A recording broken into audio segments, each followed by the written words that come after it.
ఇది కార్తీక మాసం. స్నాన జపాది నిత్యకర్మలన్నింటినీ ఆచరించి దేవాలయానికి వెళ్ళి దేవుని సన్నిధిన దీపారాధాన్ని చేసి భగవన్నామ స్మరణ చేస్తూ నాట్యాన్ని చేయము.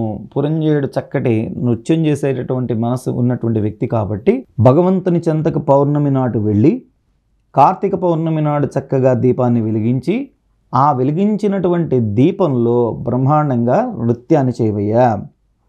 ఇట్లా అనుసరిస్తే నీకు పుత్ర సంతతి కలుగుతుంది.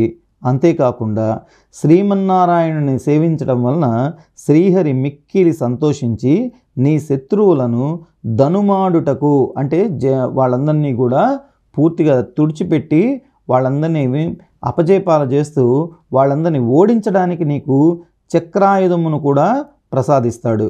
కనుక రేపు నీవు అట్లా చేసిన ఎడల పోగొట్టుకున్నటువంటి రాజ్యాన్ని తిరిగి పొందగలవు. నీవు అధర్మ ప్రవర్తనుడవైతే దుష్ట సావాసం వలన చేయటం వలన చేతగా కదా నీకు అపజయం కలిగింది. కాబట్టి లేయవయ్యా, శ్రీహరిని మదిలో తలచి నేను తెలియజేసినట్లుగా చెయ్యి అని చెప్పి హితోపదేశం చేశాడండి.